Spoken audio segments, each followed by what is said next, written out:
Assalamualaikum warahmatullahi wabarakatuh. Waalaikumsalam warahmatullahi wabarakatuh. Allahu akbar, Allahu akbar, Allahu akbar, Allahu akbar, Allahu akbar, Allahu akbar, Allahu akbar, Allahu akbar, Allahu akbar. La ilaha illallah wallahu akbar. Allahu akbar walillahil hamd. Alhamdulillah. Alhamdulillahillazi anzala 'ida lil anami dhiyafah wa ja'alahu min a'zami sya'airil islami sabilah. Asyhadu an la ilaha illallah wahdahu la syarikalah, ilahun imtala Ibrahima khalilah wa naza minazibhi ibnahu salilah. Wa ashhadu anna sayyidana wa nabiyyana Muhammadan abduhu wa rasuluhu umira bi iqamatil jam'i wal a'yadi fil amsaril muslimina wal biladi fi kulli sannah. Allahumma salli wa sallim ala sayyidina Muhammadin wa ala alihi wa ashabihi khairul ummah. Amma ba'du fa ya ibadallah, usikum wa nafsi bitaqwallah wa ta'atihi la'alakum tuflihun. Qala Allah ta'ala fil Qur'anil azim, na'udzubillahi minasyaitonir rajim. Inna a'tainakal kautsar fasalli li rabbika wanhar inna syani'aka huwal abtar. Wa qala ta'ala aidan, na'udzubillahi minasyaitonir rajim. Wa qala ya bunayya inni arafil manami ana azbahuka fanzur maza tara. Qala ya abatif al ma tu'maru satajiduni insyaallahu minas sabirin. Wa qala ta'ala wa ma umiru illa liya'budullaha mukhlishina lahuddin hunafa wa yuqimus shalah wa yutuz zakah wa zalika dinul qayyimah. Sadaqallahul azim. Puji syukur kehadirat Allah Subhanahu wa taala yang mana sampai hari ini masih yaitu mencurahkan rahmat, nikmat dan karunia-Nya kepada kita. Dan sebagai rasa syukur kepada Allah, tidak ada lain kecuali dengan cara beribadah kepada Allah. Dan ini pula lah yang membedakan kita dengan makhluk yang lain. Kalau sekedar bekerja, kerbau juga bekerja menarik pasir. Kalau cuma sekedar bekerja hidup, sapi juga bekerja membajak sawah. Kalau cuma sekedar cari makan hidup, kambing juga yaitu cari makan. Apa yang membedakan kita dengan makhluk yang lain? Tidak ada lain kecuali beribadah. Dan apa gunanya, ada apa perlunya kita beribadah? Karena yaitu ada hidup sesudah mati, ada akhirat sesudah dunia. Inilah yaitu perintah Allah kepada kita. Wa ma umiru illa liya'budullah. Tidaklah mereka diperintah kecuali yaitu hanya untuk beribadah kepada Allah Subhanahu wa taala. Salawat beriring salam, semoga Allah curahkan ke pangkuan Nabi besar, Nabi kita Muhammad sallallahu alaihi wasallam. Allahumma salli wa sallim wa barik alaihi. Adu'aun mahjubun bainas samai wal ardi hatta tusalli alayya. Doa yang kau panjatkan panjang lebar sambil menangis di hadapan Allah tertolak terhijab. Sampai kapan? Hatta tusalli alayya, sampai engkau bersalawat kepadaku. Inilah yaitu fungsi salawat, bahwasanya nanti juru selamat kita supaya mudah mendapatkan syafaat, maka perbanyaklah bersalawat. Allahumma salli wa sallim wa barik alaih. Allahu akbar, Allahu akbar, Allahu akbar walillahil hamd. Saudara-saudara kaum muslimin, sidang Idul Adha rahimakumullah. Di dalam surat As-Saffat ayat 100 Allah Subhanahu wa taala berfirman, A'udzu billahi minasyaitonir rajim. Qala ya bunayya inni arafil manami ana azbahuka fanzur maza tara. Qala ya abati fa'al ma tu'maru satajiduni insyaallahu minas sabirin. Kata Allah, qala telah berkata oleh Nabi Ibrahim dikala itu, yaitu Nabi Ibrahim sedang berada di Mina. Berkata kepada siapa? Berkata kepada anaknya, buah hati, belahan jiwa, yang anak yang tersayang yang selama ini ditunggunya berpuluh-puluh tahun. Maka dikala itu Nabi Ibrahim berkata kepada anaknya, ya bunayya, wahai anakku, ini arafil manam. Beberapa malam ini nak, ayah bermimpi. Apa mimpinya? Ani azbahuka. Sesungguhnya ayah diperintahkan Allah nak untuk menyembelihmu, untuk mengorbankanmu. Ini pertanyaan yang dilontarkan oleh seorang ayah yang sangat sayang kepada anaknya. Kenapa ini diucapkan? Karena memang beberapa malam terakhir Nabi Ibrahim bermimpi. Di tanggal 8 Zulhijjah Nabi Ibrahim bermimpi ditagih janjinya oleh Allah. Ya Ibrahim, ufi bi ahdika. Wahai Ibrahim, penuhi itu janjimu. Begitu pagi hari Nabi Ibrahim meraba-raba, menerka-nerka, ini mimpi dari Allah apa dari setan. Itu tanggal 8 Zulhijjah. Maka dinamakanlah hari itu namanya hari Tarwiyah, dan disunahkan bagi kita untuk berpuasa. Kenapa Nabi Ibrahim ditagih yaitu janjinya? Karena pernah suatu hari Nabi Ibrahim bernazar. Ya, dikala itu Nabi Ibrahim pernah suatu saat berkorban 1000 kambing dalam satu hari itu, satu waktu. Berkorban 1000 kambing, 300 sapi dan 100 unta. Maka kagum manusia, kagum masyarakat, bahkan malaikat memuji. Maka timbul sifat basyariahnya, timbul sifat manusianya, timbul sombongnya, timbul sifat keakuannya. Apa kata Nabi Ibrahim? Wallahi, ini dia, sampai sumpah dia. Kata Nabi Ibrahim, wallahi lau kana li ibnun la azbahannahu fi sabilillah. Demi Allah, kata Nabi Ibrahim, jangankan kurban sedemikian, cuman seandainya aku mempunyai seorang anak pun aku kurbankan untuk Allah. Ini sumpahnya, nazarnya. Jadi rupanya peristiwa ini sudah lama dia ucapkan sehingga lupa. Maka di tanggal 8 Zulhijjah itulah ditagih mimpi oleh Allah. Ya Ibrahim, ufi bi ahdika. Wahai Ibrahim, penuhi itu janjimu. Maka di pagi hari tanggal 8 itu, dengan sebab mimpi buruknya, Nabi Ibrahim memotong kambing sebanyak 100 ekor. Dengan sebab mimpi buruk. Kita pun dianjurkan kalau mimpi buruk, maka bikin kenduri, tolak bala. Begitu dia. Jangan cuma takut-takutnya saja.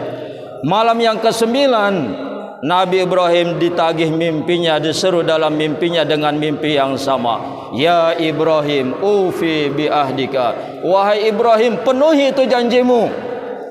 Di pagi hari sudah mulai meraba-raba, ini besar kemungkinan dari Allah.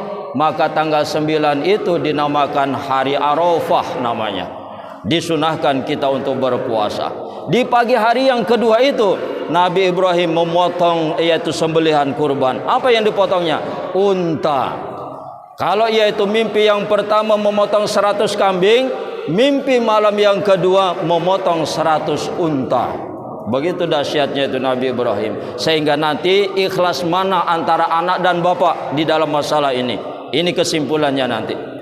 Jadi di malam yang ketiga Nabi Ibrahim ditagih mimpinya lagi dan diperjelas oleh yaitu seruan.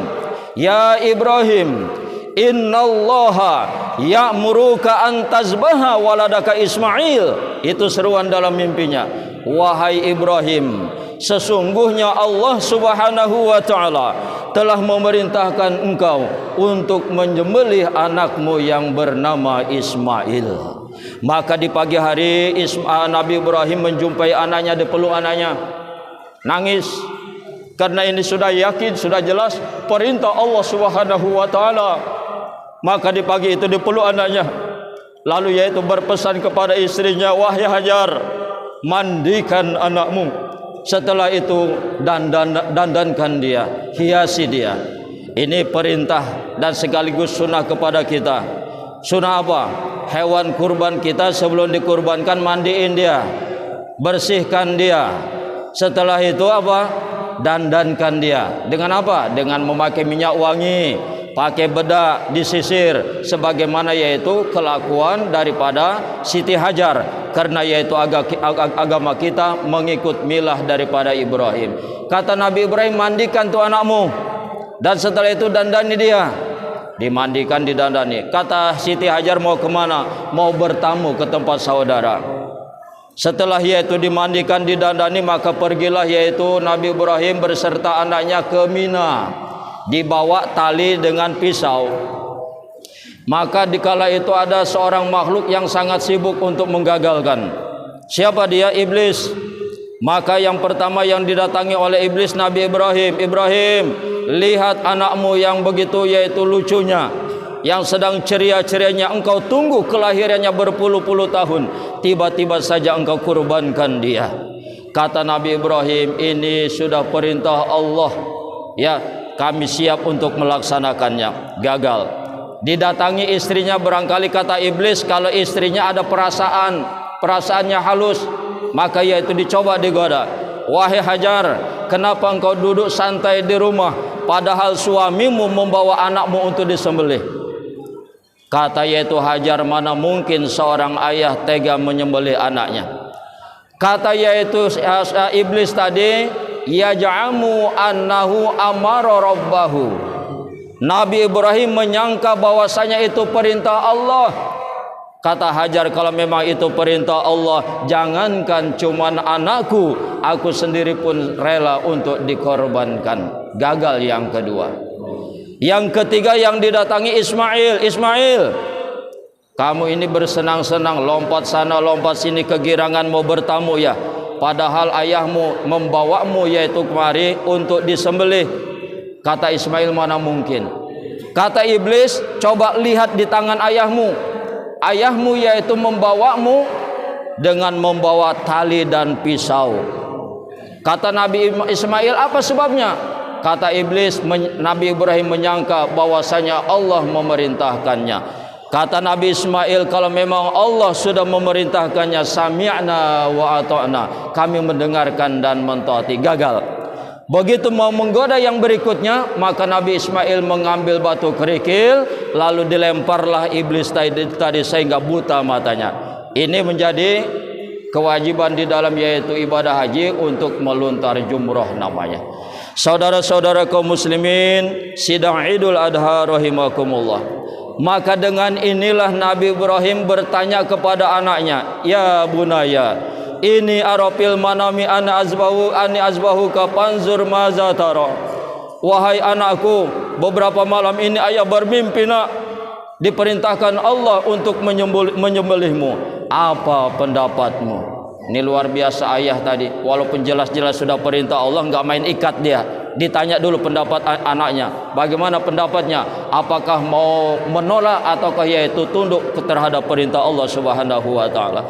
Apa jawaban seorang anak yang soleh sesuai dengan yaitu doa Nabi Ibrahim dulu yang meminta anak, Rabbi habli minas solihin, wahai Allah berikan saya anak yang soleh, dan doa itu dikabulkan oleh Allah dengan ucapan Nabi Ismail.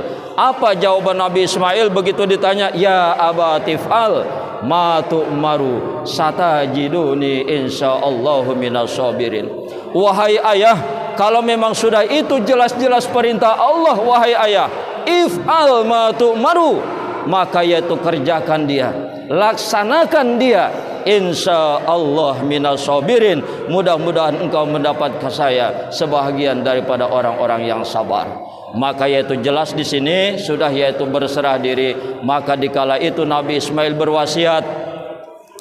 Kata Nabi Ismail, ya abati usika bi asya, wahai bapak, sebelum yaitu proses penyembelihan, saya berwasiat kepada engkau wahai bapak beberapa hal, beberapa perkara yang mudah-mudahan dengan perkara ini mempermudah proses penyembelihan kita nanti. Apa yang pertama? Yang pertama kata Nabi Ismail, ayah, antar bata yadaya wa rijli kaila at-tariba fauzika. Wahai ayah, sebelum dilangsungkan proses penyembelihan, maka hendaklah diikat kaki dan tangan saya ayah. Supaya apa? Supaya tidak yaitu mengamuk nanti. Sebab yaitu penyembelihan dipotong itu sakit. Barangkali nanti dengan sakitnya dipotong saya mengamuk nanti. Maka untuk itu ikatlah kaki dan tangan saya, fauzika, yang nantinya tidak mengganggu proses penyembelihan. Ini pesannya. Jadi ayahnya yang dikhawatirkan nanti ayah repot kalau nggak diikat. Dan ini juga menjadi kesunahan kepada kita, walaupun kita kuat, walaupun kita sanggup, begitu kita memotong, ikatlah kaki daripada hewan kurban kita. Ini pesannya. Pesan yang kedua ayah, wa anta ja'ala wajhi 'alal ardi kaila tanzura wajhi fatarhamuni, kata Nabi Ismail. Ini juga bentuk sayangnya Nabi Ismail kepada ayahnya. Yang dipikirkan bukan dirinya, bukan. Yang pertama tadi pun supaya ayah enggak repot nanti waktu motong saya, ayahnya yang dipikirkan. Yang kedua ayahnya dipikirkan lagi, ayah telungkupkanlah saya nanti. Supaya apa? Supaya ayah tidak memandang wajahku, tidak melihat wajahku, fatarhamuni, maka nanti ayah kasihan kepadaku. Kan ayahnya juga yang dipikir, bukan dirinya, bukan. Begitu dahsyatnya seorang anak yang soleh tadi. Ini juga menjadi kesunahan kepada kita. Begitu memotong nanti, ini wajah kurban kalau bisa jangan sampai melihat pisau. Ini kadang-kadang ngasah pisau di depan hewan kurban, itu menyakiti itu.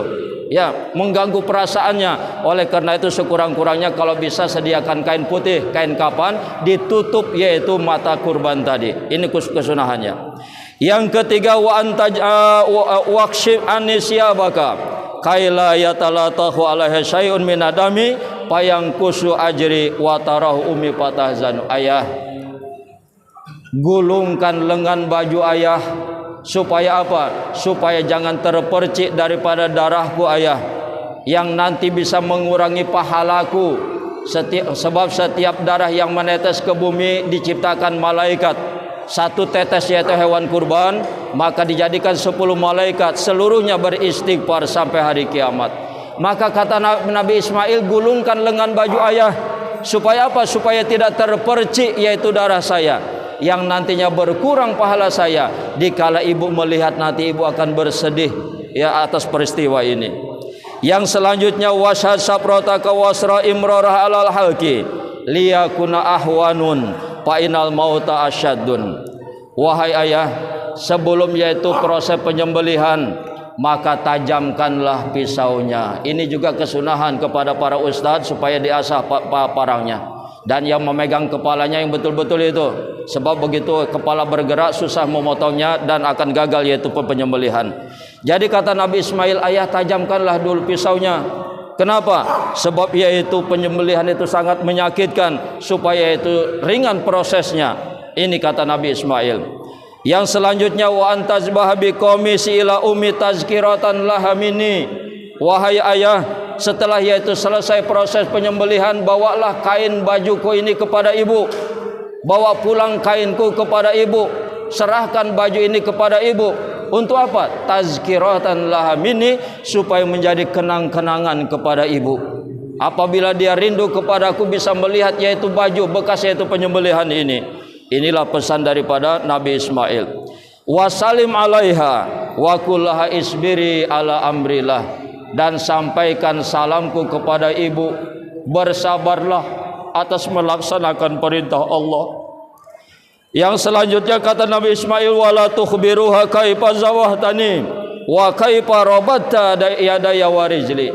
wahai ayah, jangan engkau ceritakan bagaimana cara ayah mengikat tangan dan kakiku. Jangan engkau ceritakan kepada ibu bagaimana cara ayah menjembelihku nanti. Ini pesan daripada Nabi Ismail. Yang selanjutnya, wala tadkhuli sibyan ala ummi kaila yatajaddadu huznah alayya. Wahai ayah, jangan engkau membawa anak-anak kecil ke rumah ibu yang nantinya yaitu bisa menimbulkan kesedihan kembali kepada ibu. Ini pesan-pesan. Maka setelah yaitu berserah diri, Nabi Ibrahim mengeluarkan pisaunya, meletakkan yaitu pisau yang tajam ke leher anak yang disayangnya, anak yang selama ini ditunggu-tunggu kelahirannya. Maka pisau yang tajam ditekankan ke leher anaknya, lalu ditarik sekuat-kuatnya. Tapi dengan izin Allah, pisau yang tajam tidak sanggup memutuskan daging. Maka dikala itu tersungkur seluruh malaikat menyaksikan itu. Kata Allah, unzuru ila abdi. Wahai malaikat, perhatikanlah hambaku yang dia melewatkan pisaunya, yang dia melintaskan pisaunya di atas leher anaknya yang disayanginya, karena yaitu melaksanakan perintahku. Setelah itu Nabi Ismail berkata kepada ayahnya, jadi bukannya senang terbebas, terlepas daripada yaitu penyembelihan, selamat daripada penyembelihan. Nabi Ismail marah. Nabi Ismail yang masa. Kata Nabi Ismail, ayah, lepaskanlah ikatan tangan dan kakiku ayah. Ya supaya apa? Supaya Allah melihatku tidak dalam keadaan terpaksa. Barangkali dengan sebab diikat kaki dan tanganku, Allah melihatku dalam keadaan terpaksa. Tidak. Dan yaitu letakkan pisau ayah dengan benar di atas leherku. Supaya apa? Liya'lamal malaikat, supaya seluruh malaikat mengetahui bahwasanya anak Al-Khalil, anak Nabi Ibrahim melaksanakan perintah Allah, muti'an lillah, karena taat kepada Allah, wali amrihi bil ikhtiyar, dan melaksanakan perintah Allah karena pilihannya sendiri, bukan karena dipaksa, bukan karena terpaksa. Maka setelah itu kembali pisau diletakkan di leher yang kedua kali, ditekan, ditarik sekuat-kuatnya, tetapi pisau tidak sanggup memutuskan daging. Nabi Ismail makin marah. Kata Nabi Ismail, ya abati, do'abta kuwataka bimahabbatakili. Wahai ayah, telah melemahkan oleh kekuatan engkau dengan sebab masih cintanya engkau kepadaku, masih sayangnya engkau kepadaku. Oleh karena itu keluarkan rasa cintamu, buangkan rasa kasih sayangmu dari dalam hatimu, supaya terlaksana penyembelihan ini. Inilah anak yang soleh, dia yang mau memang untuk melaksanakan yaitu proses penyembelihan. Wahai ayah, barangkali rasa sayang ayah, rasa cinta ayah itulah yang melemahkan ayah, sehingga ayah tidak sanggup memotongku. Maka untuk yang ketiga kali diletakkan pisau. Maka dikala itulah Allah mengutus malaikat Jibril dengan membawa kibas sambil membaca Allahu Akbar, Allahu Akbar, Allahu Akbar. Disambut oleh Nabi Ibrahim, la ilaha illallah wallahu akbar. Disambut oleh Nabi Ismail, Allahu Akbar walillahil hamd. Dan ini menjadi kesunatan kepada kita dibaca setiap yaitu hari raya.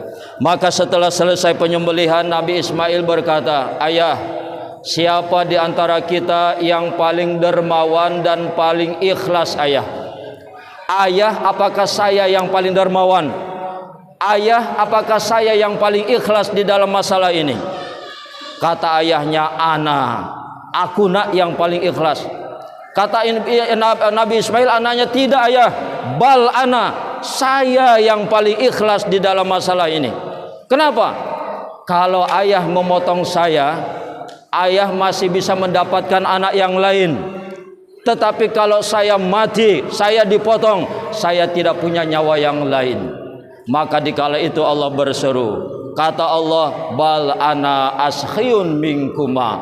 Kata Allah, bahkan akulah yang paling dermawan di antara kalian berdua. Akulah yang paling ikhlas di antara kalian berdua. Kapan itu? Iz a'taitukuma bifidain, di waktu aku memberikan kepada kalian yaitu tebusan, wa anzaitukuma bizibhi, dan menyelamatkan kalian berdua daripada penyembelihan. Inilah peristiwa kalau Nabi Ibrahim yaitu sampai menyembelih anaknya, maka sekurang-kurangnya kita dengan harta yang ada, dengan keluasan yang ada, kita yaitu kurbankan hewan kurban kita. Jadi intinya di waktu kita yaitu diberi nikmat oleh Allah, maka yaitu hendaknya kita bersyukur dengan berbagi, dan begitu diuji oleh Allah kita hendaknya bersabar, karena yaitu setiap ujian yang Allah berikan ada hikmah yang besar di dalamnya. Amin ya rabbal alamin. Barakallahu walakum fil Qur'anil azim wa nafani wa yakum bima fi minal ayati wa zikril hakim wa taqabbal minni wa minkum tilawatahu innahu wasamil alim. Aqulu qouli hadza wa astaghfirullahal azim li wa lakum wa lisairil muslimina wal muslimat wal mu'minina wal mu'minat fastaghfiruhu innahu huwal ghafurur rahim.